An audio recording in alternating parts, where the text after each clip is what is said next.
So, thanks to viewers like you and sassygamers.com, Bard Rock Cafe can exist, I guess. So, you can find links to Sassy Gamers, our Patreon, and social media stuff in the show notes. Just click. Thanks. Previously on Bar Rock Cafe, when the entire party touched the obelisk, they were brought inside of it into a strange mystical library where they could read the life stories of anyone and everyone they could think of. They finally learned the truth about Epi, or should we say Giuseppe, and learned that the GL on Beryl's tattoo stood for guildless. Before they could investigate the library further, the obelisk told them it was dying, and it would give them some of its power to help save it in the form of a magical deck of cards. What happens when they draw from the deck? Find out today on Bard Rock Cafe.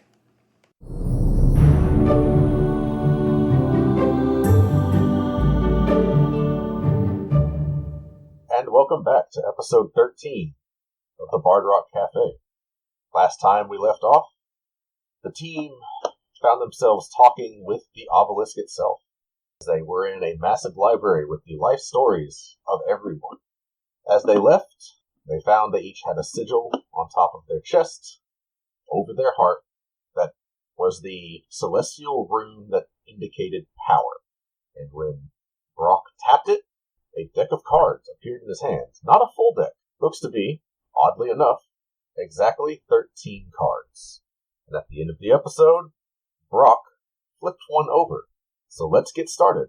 Welcome back. So Brock, these gold-rimmed cards with a red back, you flip over the top one. And what you see is this.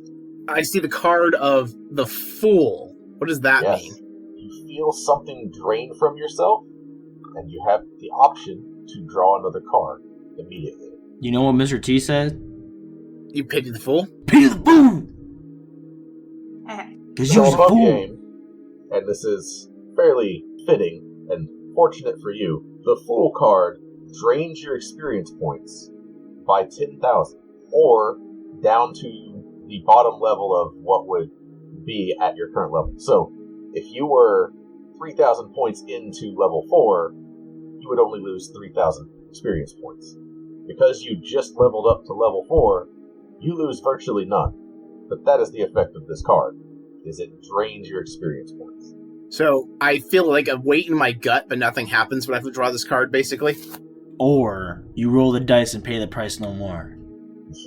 After you draw this card, you are forced to draw another card. Oh, that is part of the effect as well. You don't get a choice. So this card, you draw it, it dissolves, and you are compelled, you draw another card. Oh, jeez. So I actually, you can see my hand trying for me to resist the urge to do it, and it just clamps down, and I try, stopping it, but I still flip the card over. Guys, that was not me! Uh-oh. I drew the star card. The second card, the star card. You a superstar. One of your ability scores immediately increases by 2. I'm going to go ahead and... Alright. Sweet, I'm going to go ahead and choose Charisma. Oh boy. What was your Charisma score? It was 16, now it's 18. Okay. This card can increase an ability score above 20. But you're not that high on any of your abilities yet. I don't imagine. Draw another one. So, I just suddenly, look like I feel like I have the gift of gab. You have that special glint in your eye. Is there any sort of, visual sign to everybody something magical just happened to me? Well, so, Epi, you have Detect Magic up from last time. Mm-hmm. It's like a crack of lightning. It's like... So you know when a flashbang gets thrown into a room, there's a flash, and then, you're blinded for a minute, and your ears are ringing? It's a That's what's happening noise. to you, but, twice in a row, right? So Epi's just out of it for a minute. Wimp. Just blinking something fierce. Brock, are you still there? Everything good? Yeah, I'm fine. Question, I think last time you said everybody's chest glyphs stopped glowing. Did only I get a deck of cards, though? Yeah. And as you draw that card, the second one, the deck dissolves, the card dissolves, and then the deck poofs away, and the glyphs on your chest start glowing once again on all of your chests. Interesting. He kind of rubs his eyes. So, quick question.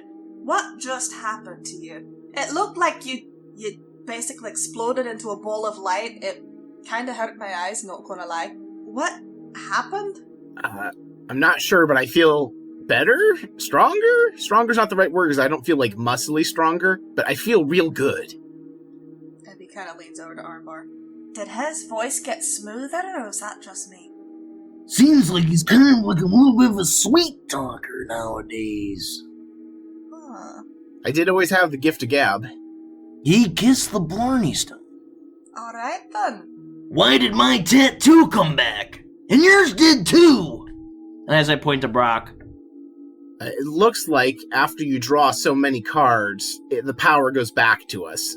I couldn't stop myself from drawing that second card. The first card looks like it compelled me to draw the second. So it looks like if we tap our chests, and I mime doing it, but I don't do it this time, it summons the deck, and then we can draw cards from it. And then those cards do something magical. well, if my boss did it, I'm gonna do it too. And as I like beat my chest twice. The deck appears in your hand. Does it have 11 cards now, or does it have 13 again? Looks like it has 11. Now what do? I want the You flip the power top my card. boss got. So you don't have to. You can call it to you, or you can, you don't have to draw. You can summon it and unsummon it at will, basically. Now, Champ, I will say this. The first card didn't feel good, so it's a chance that there might be some bad stuff in here, too. Sounds like wimpy stuff to me. And I'm gonna flip the first card over. You drew the rook card. Oh boy. I drew the rogue. So, you feel reality shift around you, but that's the only sensation you get. Epi, you're flashbang again. The card dissolves in your hand, and then the deck disappears. Fair enough. And the sigils on your chest starts glowing again.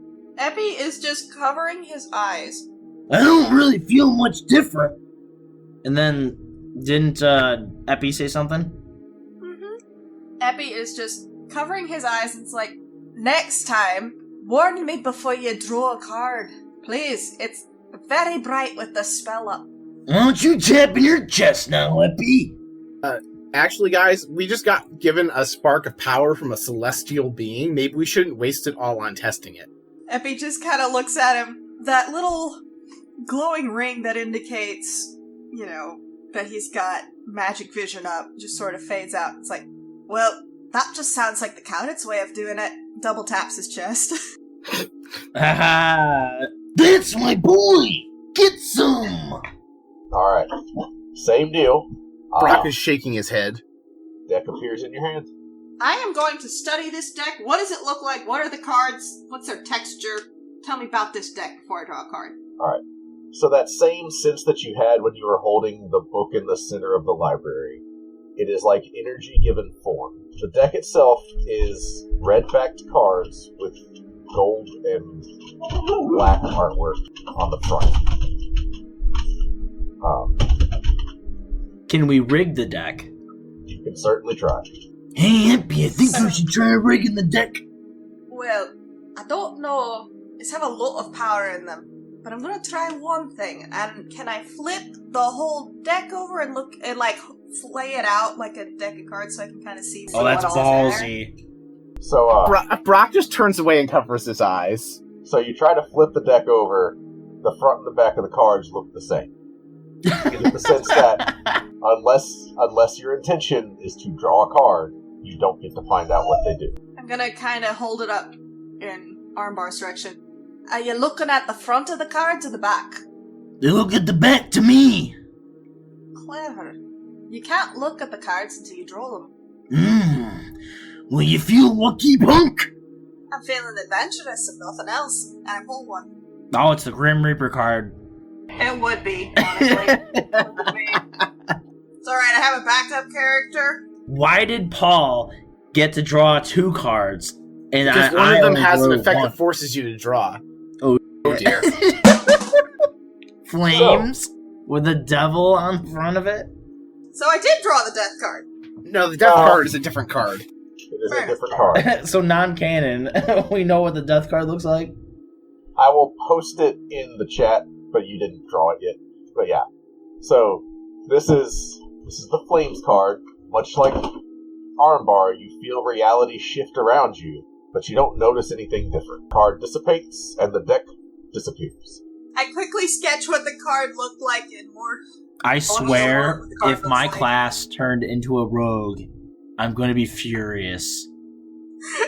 Russian stealth. Yeah. You still feel strong and stupid.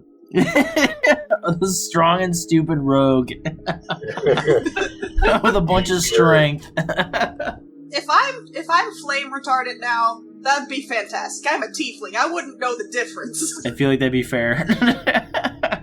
Fair enough. We're gonna get fireballed. I'm gonna be fine. Everyone else is gonna be like half dead, and I'm just gonna be like, oh, okay then. That you'll be the one getting meteor attacked. It's fine. It's fine. Sure, I mean, it's fine. look at the horns on that thing. There's a little star coming So- in between them. I looked up what the cards you guys got above game are. I can tell you later. Everyone in the audience is definitely Googling this right now, so... I don't want to know. Well, that's fine. But good news, you're not a rogue. Okay. I'm probably just gonna get murdered in my sleep. That's fine. You know, that's not even inaccurate. Oh god. It was either one of those two. I was thinking like either I'm gonna get attacked or there's gonna be like because look at the card. It's like a two-face. Yeah. So. But don't worry, the one Epic drew is empirically better. You mean worse? You mean worse? Empirically worse. Am I going to hell now? Am I going to D&D hell? No. Would you like to know while we're waiting for Kenny above game what you get? I think, okay, I want it to be a surprise, but tell me, is it a bad thing? Yes, it is a bad thing. I'll censor that in post, but still. Oh my goodness. I'm gonna be hunted. Did I just become an accidental warlock? No, being an accidental warlock means you made a pact for something. You just made an enemy of something. Oh, joy. Fantastic. Should draw another card. No. Maybe it'll be a good I don't know thing. what this one does. Maybe it'll be Now, the good angel news version. here is there's a good chance that we've substantially decreased the number of bad draws. We drew 3 of our 4 cards were bad draws. Yeah. So the chances that there's good draws for when we actually need the power of the god that was given to us not to play with like a toy, that we can actually like use it for your advantage in a bad situation. That's honestly why I drew the card when I did it, because I'm like, if I wait too long to draw a card, I'm just gonna get a lot of bad cards. At least now the probability of me drawing a bad card is low. Yeah. There was an inn called Bard Rock Cafe that burned to the ground one day. With help from you for a copper or two, reconstruction can start right away. Minstrels will come from all round to bring you quality sound. At 3 Towers you might find music delight. Come see the best bards in town. You are cordially invited to join us for a bard off. Join Brock as he tries to prove he's the greatest bard in Waterdeep for our 14th episode. You don't want to miss it.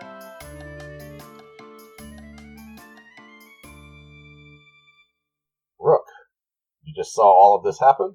Are you also drawing a card? I'm curious, and I guess it's only fair. So, tap of the chest, deck's in my hand, and Rook hopes she's not gonna regret it, but takes the chance and draws the card. Are you serious? Are you serious right Alright, Rook, let everybody know what card you drew. I'm an idiot. Okay. Roll a d4 for me, please. Will do. 2. Your intelligence score drops by 3. Okay. So if you had a 10 before, you have a 7 now. I don't know what your intelligence score was. It was 14. It's gone down to 11. Yes. Ooh. now? Oof. It's, it could be worse, but it's not great, yeah. That's what Rook thinks with her new intelligence score. Alright, Exactly. so, as part of this card, it hovers and you have the option to draw another card in the same action, if you would like to. No, I'm fine. You don't want another one? For some reason, I feel like I have had enough. Okay, I mean, statistically speaking, we've eliminated 4 bad cards. The chance that a 5th bad card will happen is lower. you literally just said that about this card, though. So, Let's just save it for another time. He just looks. So, what'd you get? Well, It's a little bit harder for me to think right now. Let me just say that. Huh. Oh, this card causes headaches. Rook's being really avoidant. Rook's not meeting anyone's gaze right now. Yeah, you went down from, like, early calculus to algebra. Yeah. To be fair, Rook is still smarter than Brock. Wow. Rook has... Oh, wait, no, actually, Rook has no, that you are one ever so thing. slightly not anymore. I was looking at my wisdom. You I are... just want to say, above game, as your DM, I personally was really rooting for Armbar to draw this card. Oh man. You know what? That You know what? proof I that may this have deck was a saved stack. Armbar. You may have saved Armbar. Armbar forgets the two Yeah. letters of the alphabet he knows. Yeah, I can't Oh, rob him of this, you know he what would I have mean? forgotten the alphabet entirely. Depending on how bad it got. Let me look at his score. I have his sheet up. Oh my god. Armbar's intelligence he- is up there with Epi's strength. He had a 50-50 chance to forget how to talk. Oh my gosh. Wow. Oh god. We would have lost his dope voice. Oh no, it still would have Or- been there. He would have to I mean- relearn how to talk. It just would have been instinctual muscle memory phrases like, oh yeah! And that's it. You know. Maybe it would have been even more amazing. You ain't going nowhere. Like, he would have been limited to, like, his wrestling catchphrases and nothing else. And that's his only means of communication. Anyway, You would have made him a Muppet. That sounds like a homebrew deck of many things card. Turns you permanently into an anthropomorphic puppet. so you're deciding not to draw another card? Yep. Okay. I know what it was going to be. You'll never know. If it was the wish card, man. The You wish know. card would solve the problem we need to solve. We wish all the negative cards would go away. Well, Well, one of I think you you can't can cram try that. it. I don't think you can cram that much wish into one wish, though. Understand. You'd have to literally wish we hadn't drawn from the deck at all. Well, All there right, so- are limits on wish. Anyway, so you've all drawn a card, and it was an experience. Some things happened. You feel a little smarter from the experience, except for Rook. Yeah. Epi just kind of looks around and he's like, you know, I don't know that my card did anything. It looked terrifying, but I don't feel any different. I feel like it did something. I think the question isn't whether or not it did anything. I think the question is what it did. Well, I'm not on fire, so I figure that's at least a plus. Epi, why don't you ask Mortimer what they know about a magic deck of cards? Epi thinks for a minute. You know, that's not a terrible idea. Flips out the book, starts writing it. So, we just got a deck of many things from the obelisk. It's got a lot of things in it. What do you know about that deck? Your writing fades into the page. There's a brief pause, and the page kind of fills up with some information. What Mortimer has written out for you is this. The deck of many things is a chaotic, primordial power given form, designed with the energy of creation and destruction. Ultimately, it spells doom for everyone that draws from it. But before then, it can save lives, it can bring you fortune or ruin in wild extremes. I would recommend using it with care. It is rare that the deck is ever seen, as every time the wielder of the deck dies, it finds a new location. Not too much is known factually about its origins, or even why it exists. And that's all he says. I relay the information to Armbar and show everyone else. And then I Does he... Oh, sorry. It's fine. Then I scritch into there. So I drew one that said flames and had a little deadable picture on it, and I draw a very sketchy version of it. Do you know what that one means? I don't know what the cards do. Alright. Does he know who would? I sketched that down. I would imagine any ancient being, or possibly a god of knowledge. So, and if you know any knowledge gods, Well, aren't you an acolyte of the Raven Queen? Maybe if you pray to the Raven Queen can give you a sign to guide us in the right direction. appreciate the thought. God of that point between life and death. Not necessarily knowledge. But they might know which knowledge god for us to go to. You have to remember, the clergy aren't talking to their gods at the moment.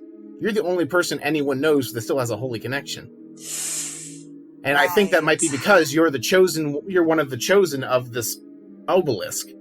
So maybe there's a reason the obelisk is letting you still talk to your god when no one else can. That's certainly I'll keep that in mind. There's no guarantees I'm gonna get any information back on that, so we're gonna have to come up with a plan B. We could ask the Black Staff. Won't she get annoyed that she doesn't have this deck? I think she'd be more concerned that we have it, is my concern. She was very concerned about the fact that I have wild magic. I'm not talking about the deck, I'm talking about the other problem of healing a dying god. Yeah. We've been tasked with that, and I don't know about you all, that's above my normal pay grade. I am a tavern class bard. Well, I washed out of the good college and went to the bard college. Yes. And the fact that it chose, not the Black Staff might, cause some issues. Some feelings problems. She makes a very good point. They were here for a while. Nothing came out of it. Nobody happens to know mending, by any chance. I don't. I don't know if that would do it by itself, though. I think that this is... Why don't we ask more? Can you ask Mortimer if Mortimer knows how to heal a dying god? Epi shrugs, flips the book open and writes down, "Do you know how to heal a dying god? Specifically the obelisk?" The letters fade into the page. You see, reappearing on the page. Generally, it depends on the god. With the obelisk specifically, I haven't the faintest idea. I write in there. That's alright. Thank you for trying. I'll have to come back to that in a little bit. What other ways are there to heal a god? Just to put a pin in that. For later. Are you asking Mortimer this? I'm saying to put a pin in that for later. I'm gonna come back to that. Okay. Alright, well, I think that that's going to be on the to-do list for later then. I don't think we have any leads right now. I think we probably shouldn't draw any more cards right now. I think we should save that for an emergency or a dead end. Yeah. When I think about it, maybe the Black Staff is the only option. I dream of breaking into the Black Staff's tower, but I feel like that is such a feat that will never be achieved. But I think maybe talking may, give us a clue as to what to do next. I kind of agree with that now. Are there any gods of chaos or wild magic, something close to the power the obelisk seems to give us? Because I'm seeing a theme between us having wild magic and this deck. If it's the theme is chaos, maybe we need to talk to an acolyte of a chaos god. Roll a religion check. That is a 7 plus 1, 8. You have never heard of a god of chaos or wild magic. Have I heard of any? Roll a religion check. Shiny blue dice time is shiny. Ooh. That's a 15 plus 4 for a 19. Okay. So, as far as, divine... What's the word I'm looking for? As far as divine domains, wild magic isn't really a divine domain.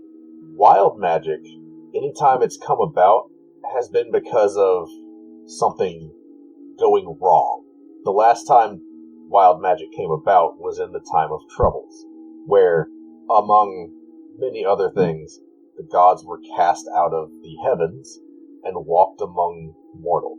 And during that time, the Mistra, the god of magic, was killed, and the weave started. The weave is what creates arcane magic comes from the weave. It started to come undone. There started to become rifts in reality.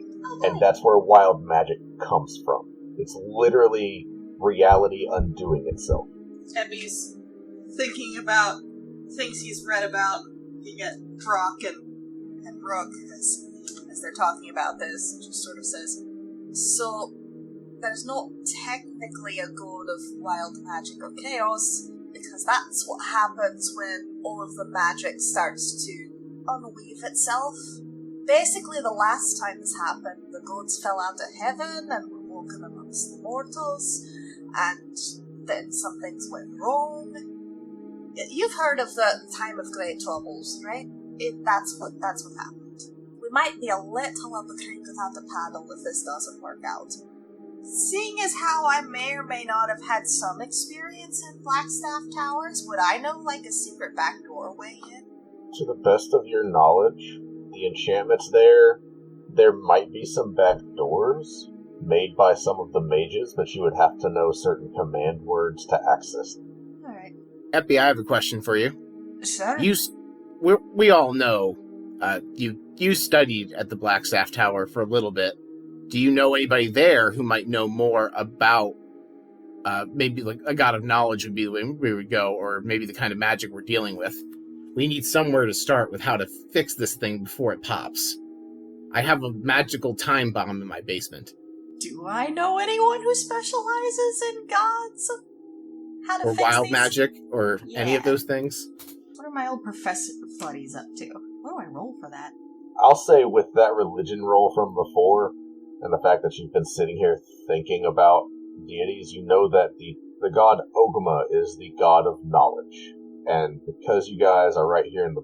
Well, okay. You remember you went to the Temple of Tyr, right? The Halls of Justice. Mm-hmm. It is right next door to the Font of Knowledge, which is the Temple of Ogma, who is the god of knowledge. As far as the Blackstaff's Tower and, like, the order of mages that are there, yeah, there's probably a lot of people you could ask. These are very scholarly people. Somebody is bound to know something. Abby thinks for a minute. So, there's definitely someone in the Blackstaff Tower that would know about that, but I have a feeling that we're all going to get pulled in if we start asking too many questions. Now, on the other hand, just next door to the Hall of Justice, basically, there is a font of knowledge where all the Ogma clerics go. They might have some knowledge, but also, you know, the reception for talking to the gods isn't really all that great right now. But they might have a library. They might, and also, if we're like the chosen ones of this dying god, maybe we can talk to a deity where other people can't. Right. I think it's worth a shot. I'm certainly down to try. Not going to lie, might have paid a visit to some of the temples up there. They're not doing great, and on one of the routes into the city there's been a lot of bandit attacks, and let's just say I have some concerns about that. Well, maybe not tonight, and tomorrow is my bard off, but maybe we can look into that after that. That's fine with me. If we can get the powder back on, kind of taps on the obelisk, maybe we can solve this lickety-split. Who knows, maybe it's a lot easier than we thought. We just need is there like a guild for putting obelisks back together? Maybe we just need some magical flex tape. Exactly. Just one big mending spell. I'm sure that will work on an infinite library. So, where to first? The Blackstaff Tower? Or Ogma's Fountain of Knowledge?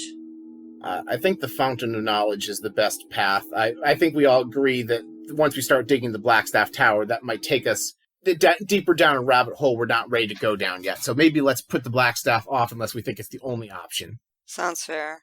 The relief is palpable in his expression. I think that sounds like an excellent idea. I'm completely on board. All right, well, at this point, I think we're ready to carry on to the Temple of Ogma? Sure, yeah. So you guys are currently outside of the Bard Rock Cafe. As you travel, nothing crazy happens. For the first time in 3 days. Uh-huh. You make your way up through the Castle Ward, just into the North Ward, to the Font of Knowledge. I'ma pull my hood up. Actually, yeah, I'ma pull my hood up. I won't do too much, but I'm gonna do it. Brock just gives Epi a look like, I know just enough about you now to really, really understand why you're always hiding everything. Epi sort of gives him a look back and kind of shrugs. So, shall we? Let's shall. So, as you make your way in through the front doors, the Font of Knowledge is home to countless scribes and academics, clerics of Ogma.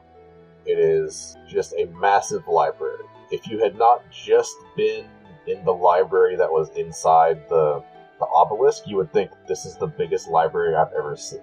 It's huge, and it looks really, really old. Like it's been here a long time. And it's very quiet. You hear people shuffling all over the place. You hear like a cough from off somewhere in the stacks of books, but it's very quiet. There's people of all ages and races and backgrounds just shuffling around, reading scrolls, poring over books. You think you have reached a very central well of knowledge in the city of Waterdeep. Just imagine poor Armbar going like, Ooh, not another library. The only place we spend more time in the library is the sewers, to be honest. At least I understand one of those two things. Epi looks like the world's happiest little tiefling. So do we, go to the card catalog, or do we, find somebody and ask what we're looking for? Is there, a central desk? Not Yeah, that you can the see. reference librarian. It's just books. There's an altar to Ogma. That's about the only central structure you can see.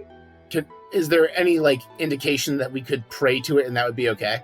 Sure, you see people all around it. All right. Brock's, waving everybody over there. Let's try just asking Ogma for help. Let's go right to the source. So the altar is interesting in that it has lots of books and scrolls piled around it. And as you approach, you do see an older man kind of shuffle up, and he very delicately places another rolled up scroll on the altar. Does a quick bow, says something under his breath, and then makes his way back into the library. You did see, looks to be a holy symbol of Ogma, which is, I believe, a scroll case, but it's not an actual scroll case. It's a holy symbol. It's a model of a scroll case, Okay. and that is the. Can the Brock just altar flag is this guy down while he's, before he walks away? Sure. How do you get his attention? I try waving my hand so he can see me. It's because I'm trying to be quiet, because this is also a library. Sure. He pauses, looks up at you, makes his way over. Yes. Can I help you? Yes, we came here, I and my friends, we were afflicted with wild magic by the incident at the Bard Rock Cafe the other day, and we were hoping to seek Ogma's wisdom for more guidance as to why that has happened to us. And I was just wondering if there was somebody who can help us communicate to Ogma with the altar. My friend here is Alkalite of a different god, but I want to be sure as best we can we communicate to Ogma our question. So the older man kind of nods and says, "Well, I'm certain we have someone that can help you. You say you have wild magic. That's interesting. Have you always had it?" No, I've only had it for a few days now. Just the other day, I was investigating something, and I just suddenly could only speak in bubbles. Fascinating. So you got wild magic, but did not have it before? No, I had normal magic before, but the wild magic is new. I see. And he looks at the rest of you. And what about all of you? The same? I once summoned a giant monkey hand for no reason. That was all. It was a foot. And you did this on purpose? No, I was trying very hard not to do anything like that, then it just happened.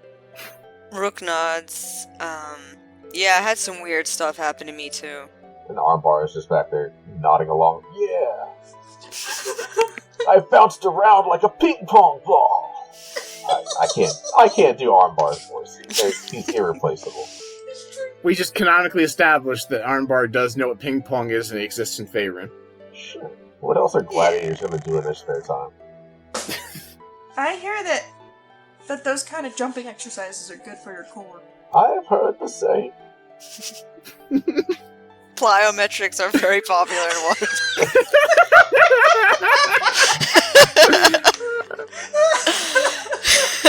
I personally am a fan of Pilates. Maybe I should start offering some Zoom classes at the Bard Rock Cafe. We do have CrossFit on alternating Tuesdays.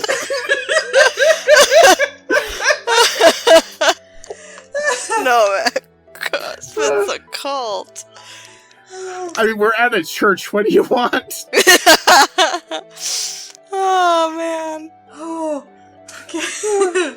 You can speak to Karen, but don't let her sell you any of those essential oils. They're good for nothing.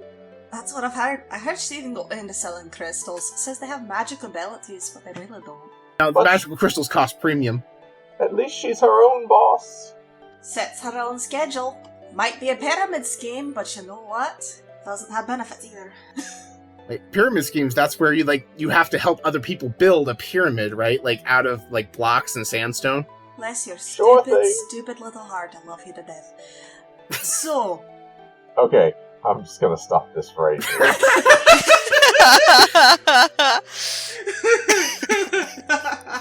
So the old man kind of continues.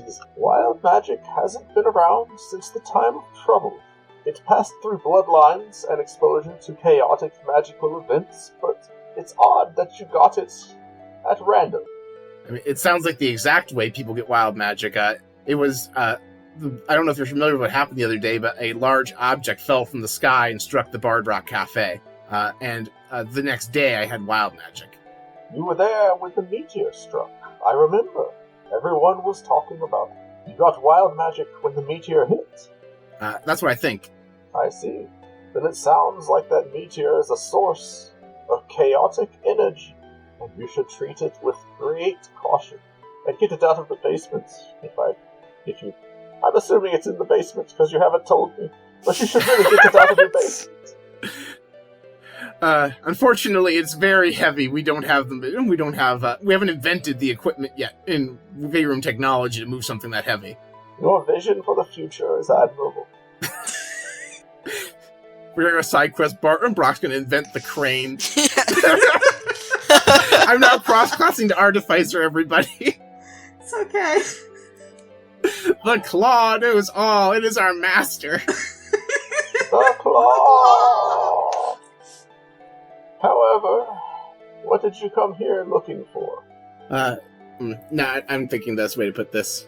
I want to learn more about what the nature of wild magic, and we had a colleague told us that a god of wisdom might be able to tell us more about the direct source of wild magic than we could probably find on our own.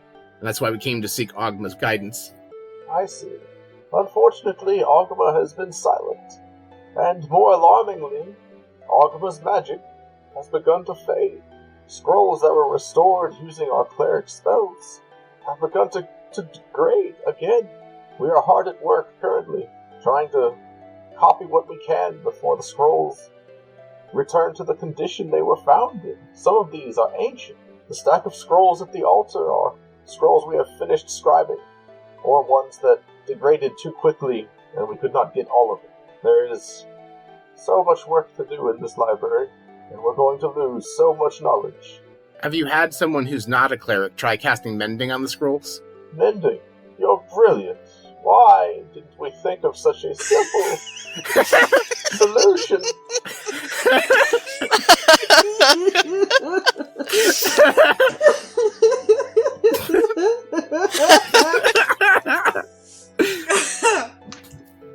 The library is safe.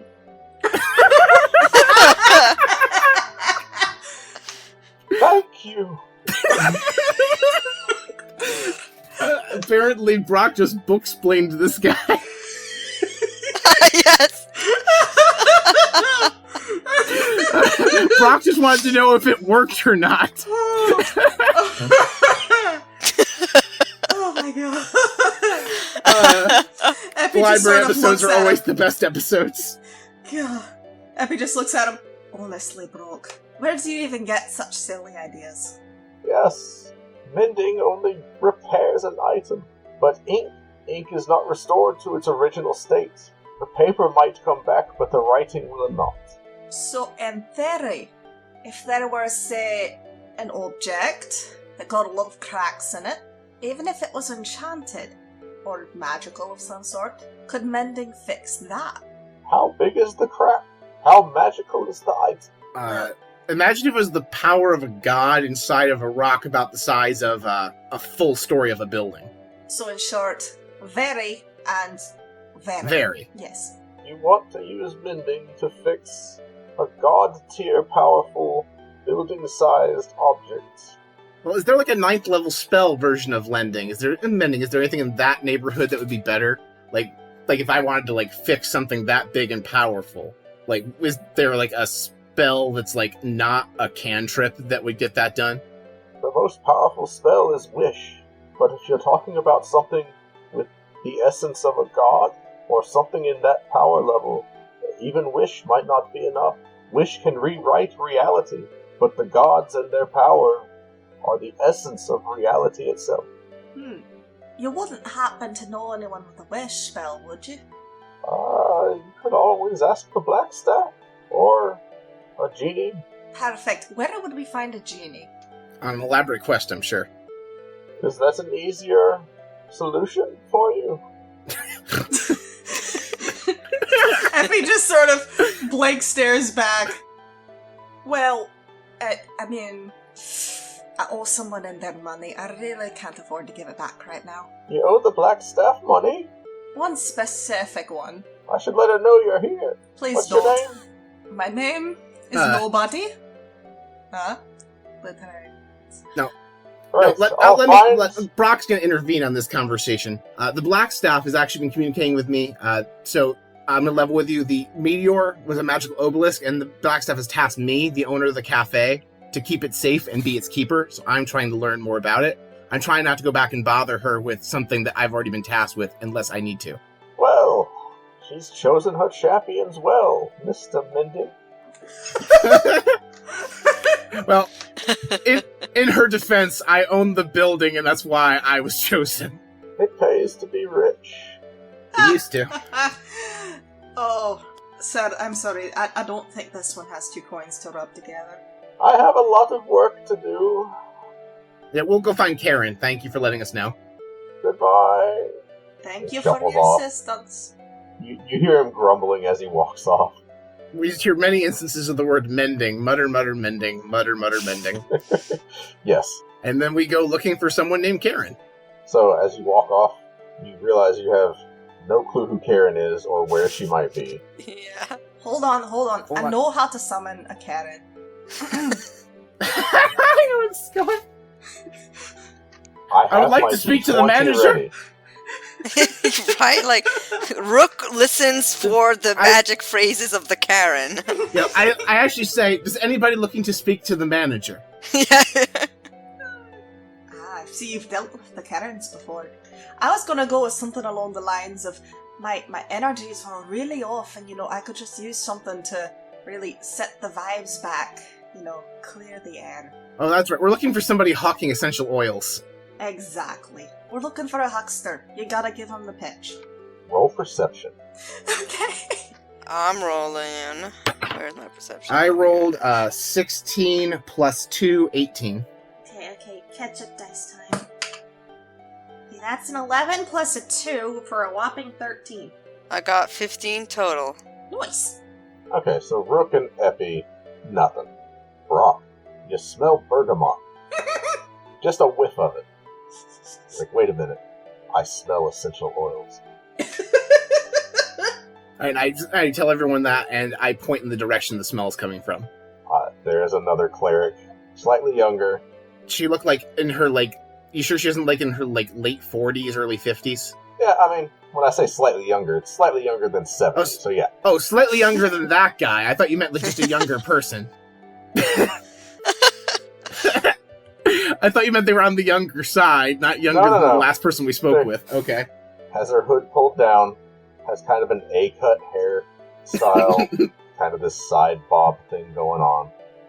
Is furiously scribbling, and you do see some vials just under the table in a basket next to her feet. Excuse me, miss. Are you Karen? Yes? Pleasure to meet you. I'm Brock Song. One of your associates said you were the person to speak with if we want assistance praying to... Are you looking for the essential oils? Oh my gosh, I can't wait to tell you about them. So, what's that look? Why are you looking at me that way? Well, well, if you have an oil that would specifically be helpful in us communicating with Ogma, that was what your associate said you'd be able to help us with today. We have some questions for Ogma, and we were told you would be able to help us. Sure. So, this is frankincense. It's known to increase your spiritual awareness. So what you need to do is you need to rub a little on your wrists, inhale it, let it seep into your soul, and then you need to pray. And I promise you, it'll be a whole different experience, unlike anything you've ever had before. All right, fantastic. And can you join us in that prayer, or do you think it'd be helpful if an acolyte of Ogma were to pray with us? I'm busy. All right, that's fine. So is there any information you can give me about the prayers, or like a prayer to Ogma we say before we ask Ogma our questions? You came to a temple of Ogma and you don't know what you're doing? Well, I'm not an acolyte of Ogma. I was hoping, usually, like, there's like someone to lead with prayer, but you all seem very busy, and that's why I'm just asking for help. I want to make sure I do this right. You know, my I have a family of paladins, but, you know, like, they follow other gods. I'm not familiar with yours specifically enough to know the prayers. I'm so sorry. Really? Which gods do they follow? Paul, the role player, doesn't remember what the god that founded the organization that his family's paladins specifically answer for, but there is a god. I would have to look it up. If there's an organization in Waterdeep that specifically is like paladins that were being raised to be part of like the city guard, and they were founded by a specific god or demigod in the city's history. It's part of Waterdeep lore, but I don't remember it personally. My backstory is my family is involved in them. But anyway, so I'm asking Karen my question of, like, is there any specific prayer I'm supposed to say to Ogma before I ask Ogma questions, is the question we left off on. Well, there's 2 ceremonies that are performed for Ogma. One in the morning and one in the evening. The morning ritual is known as the Binding. It is a prayer first thing in the morning after you get up. You ask for knowledge. You put forth what you're hoping to learn throughout the day. You clear your mind of the previous day's events, focus on what your goal is to learn, and you pray for assistance in learning those things, and gaining insight that has not been found or known before. And then, in the evening, there is the Covenant, where you reflect, by yourself, but preferably with others, on the things that you learned during the day, the knowledge and insight that Ogma granted you, and how this will influence your research going forward. Alright, it sounds like that one's actually the one we need. We had some information today, and also I think it's closer to nighttime right now. So when is the next one of those? Well, Ogma has been oddly silent, but we still do the Covenant here at the temple. If you wish to wait around a couple of hours, we should be winding down for the day. Most of the clerics will be scribing through the night until we can't anymore, trying to save some of the scrolls. I don't know if you've heard, but they're decaying very quickly. But feel free to participate with the rest of the faithful in the Covenant. It can take quite a long time as everyone reflects on what they've learned. Usually they split into small groups of 3 to 5 and call on Ogma as they discuss knowledge and secrets and realizations. Alright, well, thank you very much for your time, Karen. If I could just ask you one more question, is there either a card, catalog, or reference deck we can use to, like, find materials we can review and study while we're waiting for that? So she does, for the sake of brevity, she does direct you to one of the lower-ranking scribes who is responsible for fetching books or taking people where they need to go. So at this point, you're able to find your way around the library with some assistance. Alright, fantastic. Hi, I'm Karen Canson, and I am just so excited to tell you about Healthy Karen Living Essential Oils. We source all our products locally from in and around the lower Waterdeep area using natural methods, free from magical influences that leave residue that might dilute the purity of our products.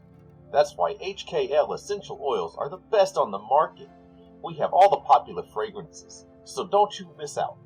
From frankincense to peppermint, to lavender, lemon, or lime, all of our essential oil products undergo a rigorous testing process, resulting in the miracle oils you see today. I'm also happy to tell you that for a very limited time, we are looking to recruit more independent Karens to spread the good word and sell our products. Tired of the all-day grind? Tired of working for ungrateful bosses? Come be your own boss, selling a product that you can feel good about. Contact Karen Canson today to get started at superb, limited-time discounts for future Karens. Cool. Alright, and so unless everyone has anything else they want to do, I want to ask this person if they can help us find any books that reference the Deck of Many Things. Aha. I would like to go along with this also, but at some point, I do want to whisper into this dude's ear about, maybe finding some books about the dead or undead, acolyte of the Raven Queen, all that good stuff. Okay, so for the Deck of Many Things, there are plenty of references to its existence. There are very few descriptions of what it does or what its contents are. There are very few first-hand accounts. Those that do give an account, explain about, people gaining vast riches, unbelievable power, and then again, people just dropping dead on the spot, people losing their minds, people being cursed. But as far as actual specifics about the contents of the deck, what the cards are, there's not very much there. And the cleric does actually tell you that is one of the areas that knowledge is wanted. The deck seems to be exceedingly rare, and information about it is very highly sought. As far as undead, you have a whole section in the library. What do you want to know? Epi is trying to contain his excitement. So, as you know, acolyte of the Raven Queen, have you got anything about perhaps necromancy spells? The Raven Queen does not approve of necromancy. I gotta know how to fight it. What they're doing, what it looks like, what's been studied. It's good for the soul. So, as far as spells... For whose soul? So as far as, spell books, there are none. There are descriptions of what the spells are and what has been done with necromancy. Discussions about, rituals to become a lich. There's discussions about how to raise the dead, how to create zombies and other forms of undead. And then, you kind of get off on a rabbit trail. There's a whole discussion of, ghosts and specters and how they come to be and how to release them from their torment and being trapped on the material plane. It just books and books and books. Generations of research. It's a lot. So, unless you have a specific thing you're looking for, you could spend a long, long time here. Epi is going to file away where this is in the back of his mind and just says, have there been any instances of someone using necromancy to, say, heal someone from death? Oh, sure. And the scribe kind of takes you over to, the holy necromancy kind of stuff, where raise dead, revivify, the power of gods being channeled into necromantic efforts, that sort of thing. Again, lots of study, lots of books, discussions on, the soul and its connection to the body and the astral sea and just all this stuff. So again, unless you're looking for something very, very specific, there's a lot here. And while Epi's looking through that, I'm actually going to ask, is there any books that detail, and more specifically, the time of troubles? Oh, yeah. And the scribe is taking you over there. He's actually talking as he walks with you, and he says, so an interesting fact about the Font of Knowledge is that it actually survived the time of troubles and the Sundering. So it's one of the oldest libraries in existence, and so a lot of the scrolls here chronicle the events of that time, from the gods being cast down and, being stripped of their divinity. And go ahead. Oh, I'm so sorry. I didn't mean to interrupt you.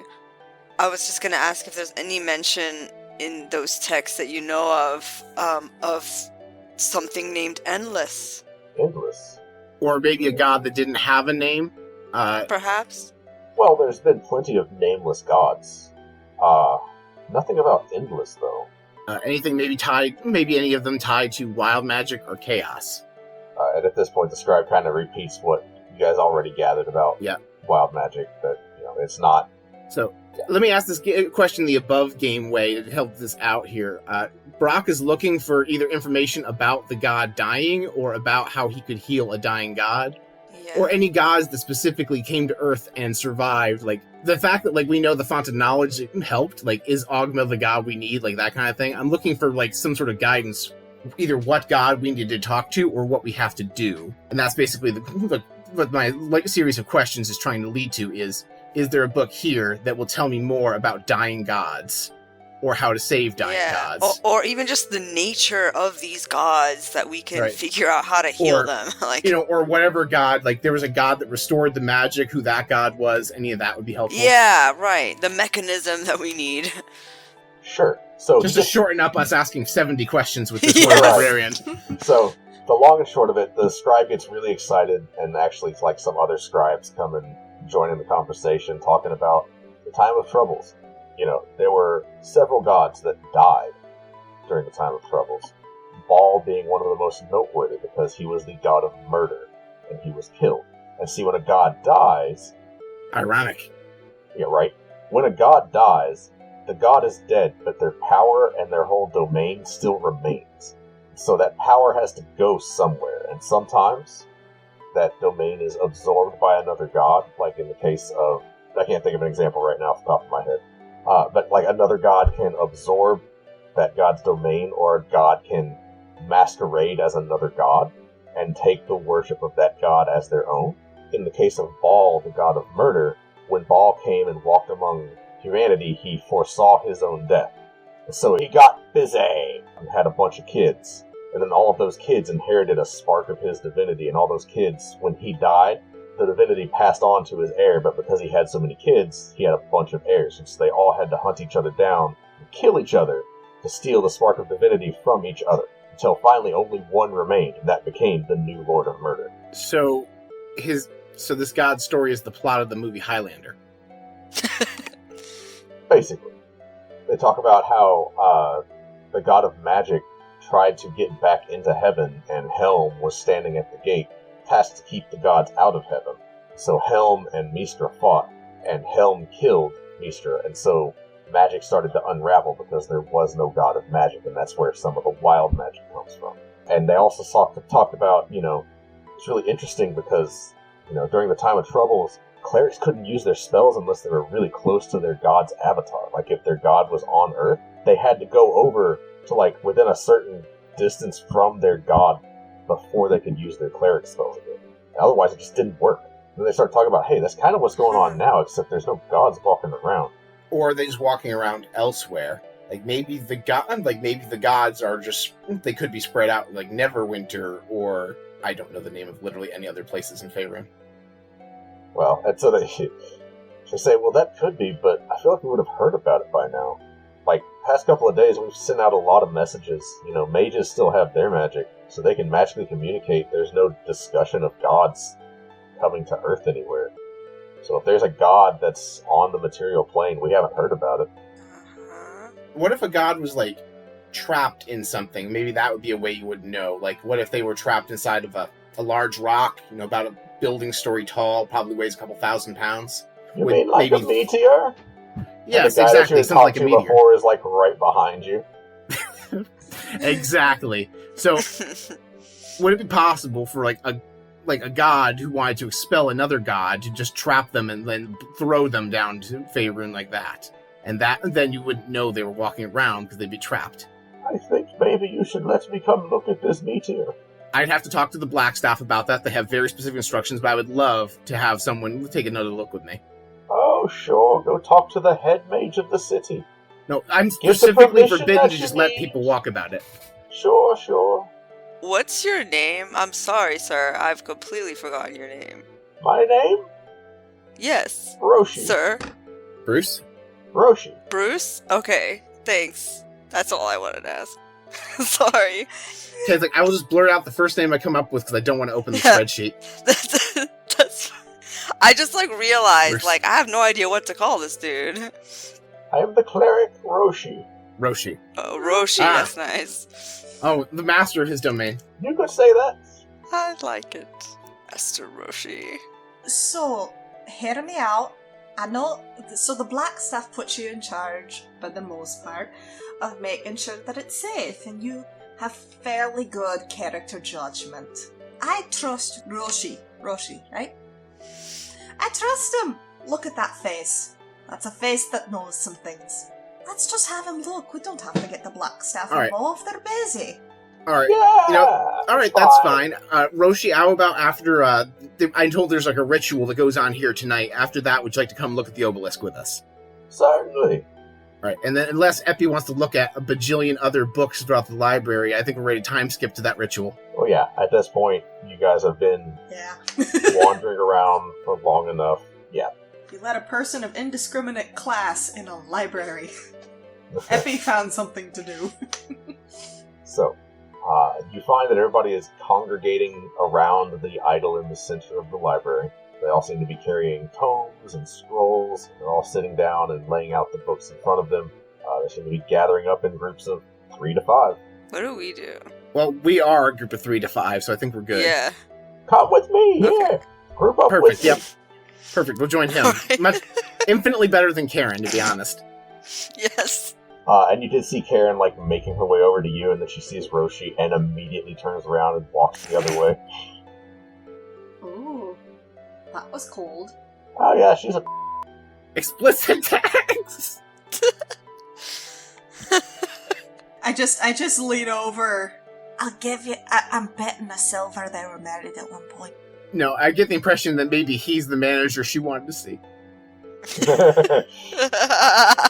Epi kind of nods. You know, that might be it. This is more entertaining than Crime Time.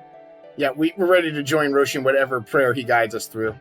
Alright, so Roshi sits down and pulls out a large hat with gold trimming and puts it on. He puts on some ceremonial garb and begins to talk about some of his research for the day. Talks about how he has been restoring some of the scrolls that talk about the ruins in Schult, some of the phenomena that take place down there. There is discussion of undead epics, so you're fascinated. Oh. Nothing specifically about what you're talking about, but talking about, like, the ancient ruins and the zombies that guard them, and some of the unique undead, like mummies that are found there, and how a lot of what has been found there is unique and different. Poisons that put people in stasis indefinitely, where they don't age, they don't need food or drink, but they can't eat, stuff like that. And so he finishes and he says, alright, that's everything I have for my day. Tell me about yours. Alright, well, Brock will go first. So I learned that there is a magic rock in my basement that may or may not contain or be a dying god, and it has tasked me with keeping it from dying. I also learned I read my entire life story and learned way more than I ever thought I'd know about myself. If you're all set, I learned I have a bad memory. That got worse today. For some reason. And, it's always your memory. I know. Yes. I'm gonna Right? have to start pretending to be your sister again. We've got a running gag and I didn't even catch it. No, it's for like episode 3. The amnesia. Oh yeah. All Yes. the wild magic keeps attacking poor Rook's brain.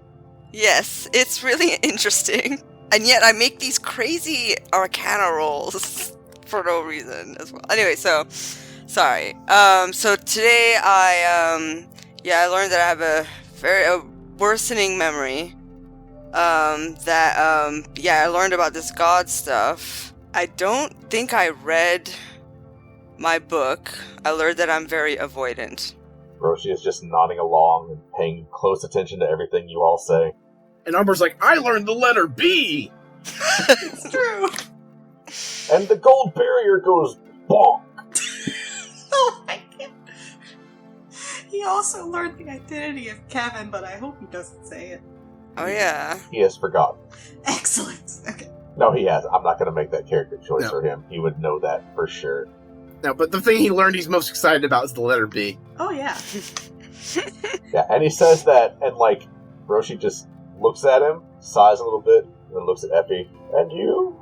Well, so I learned about how up a creek without a paddle some of the other temples are, trying to care for all of the wounded. How apparently we're not getting a lot of health potions in because there's a bunch of bandits on a route that my brother might be going down. I learned that my good friend Brock here got me looped into a fixing a god situation, which I have to admit is very interesting, and I learned about the biggest library I've seen in a while. I don't know how I missed this place. Really, this place is very impressive. And, The second biggest library I've seen today. I know, right? Oh yeah, that obelisk. I'm sure you'll be very interested to know. It's got a really big library in it. Don't know how we got there, don't know how we got out. It's a giant library with everyone's stories on them, and you can't take the books with you, unfortunately. Maybe we just couldn't figure out where to sign up for a library card. I think that's where we fell short. So, I mean, above game epic, you would know, like, if you knew about this library, the Blackstaff Tower has more, like, focused books. So you're going to school, you had a bunch of textbooks. This is, like, the city library, but on steroids, because it's one of the main libraries of Faerun. This is the Library of Congress City Library. Yeah, Epi has been here before, but Epi's not Probably. going to admit that. but, like, you know, you spend a lot of time in the Blackstaff Tower studying focused books on specific topics, and yeah, you probably had, like, they probably brought some books over from the Font of Knowledge just because it's there. Like, it's a 20-minute walk, and then you're at the Font of Knowledge. You can just get whatever book you need on any topic. Yeah, so go ahead. And Epi's just like, and also, Well, I learned at one point this week that a lot of the inns sell beverages that are basically lies. All they are is just flavored water. Isn't that what tea is anyway? No, Thank you! Tea is water with leaves in it. There's a chemical exchange happening. It's not just magically tasting water. That's By got that no definition, substance. mud is tea. Exactly. This is why none of you should be tasked with making tea. I'm just saying. I'm not. I'm a cleric of Ogma. Yes, but that's why you should know better. Honestly. I am studying the arcane phenomena of Schult. I have no time for tea. I feel like you should pencil that in, but keep doing what you're doing. I'm loving the research you're bringing back. And Eileen and I whisper to everybody, the tea is still less of a lie than those essential oils. Roshi just leans in and goes, "Word." I love Roshi. And then, is there a window here where we can ask the questions we have for Ogma? So, Roshi leads you all in a prayer to Ogma, asking your questions, asking for clarification or expansion of the knowledge that you have, and as has been the case with everyone, Ogma is silent. There's nothing, just silence. And Roshi seems disappointed, but not surprised. But that concludes the evening ceremony. Alright, well, thank you for guiding us through that, Roshi. Would you like to join us and take a look at my pet obelisk? Yes, I want to see the space rock. Alright, so I lead the way to the Bard Rock Cafe.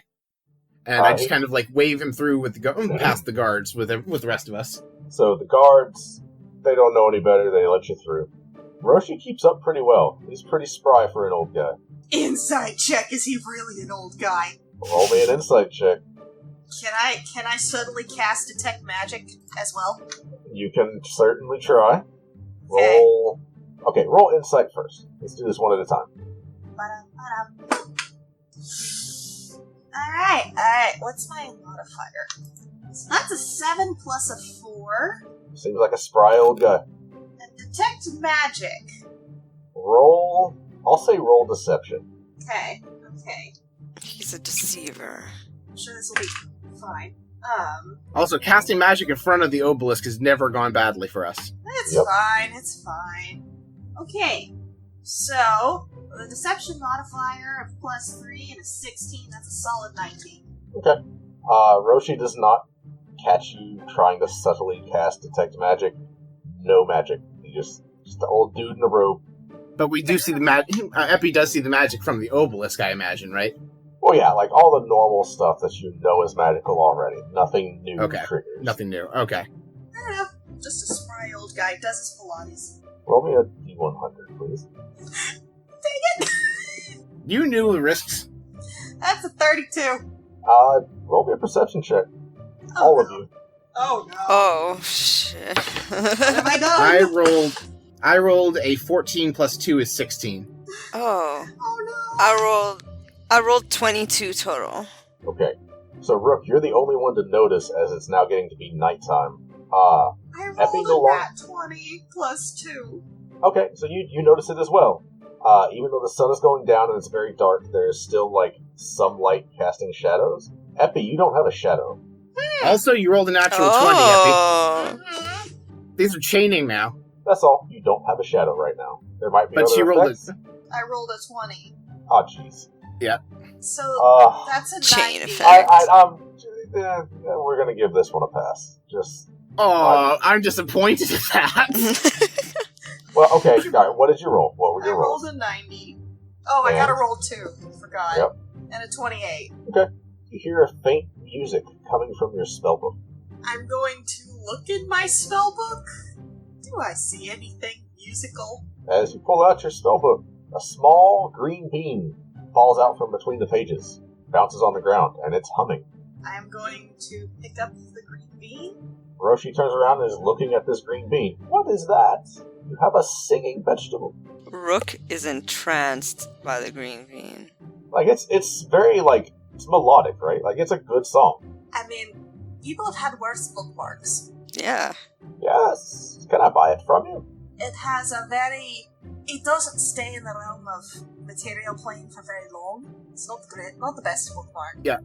Yeah, full disclosure, 90% of the wild magic we've encountered just stops happening on its own at some point. That beam might just disappear in 10 minutes. We don't know. What? You mean this is wild magic? Can I buy a dummy? Probably? Probably. We just assume when weird stuff happens around us that it's probably just the wild magic at this point. It happens a lot. Probably. But seriously, what do you want for it? You know what? I'm about to make your day. Here you go. And I give him the magic bean. That's amazing, thank you! And he pops it in his mouth and eats. Epi just pulls out the book. So, how do you feel? Wait, I have a question first. Epi still has Detect Magic up. What did all of that look like? So the bean looks like conjuration magic. Possibly, maybe transmutation, I don't know. Something in that zone. When he pops the bean, eats it, nothing. Like you don't see any magical effects. How did that taste? It tasted magical. Would you say it was magically delicious? I hate you. Excuse me, sir. He does not know the Lucky Charms logo to AP. Roshi's harsh, man. I'm not a leprechaun. Explicit tags. So, can you sing any better than you did before? That's a no. That's definitely a no. And Brock immediately tries teaching him how to sing better, is making like motions about like proper breathing and controlling the pitch of your voice. I didn't ask for lessons, kid. Excuse me, sir, I have a degree in music. He just kind of focuses in on you. Oh, really? Would you like to know what I have a degree in? Yes, I definitely do. All of it. And he just starts walking. I love Roshi. I just lean over and whisper to Epi, accept music. He's just shuffling along. So, you guys find yourself in front of the obelisk. As you let Roshi into the basement, he makes his way carefully down the stairs. He stands in front of the obelisk, this obsidian with golden sigils on its side, buried headfirst into the ground. He's looking across it.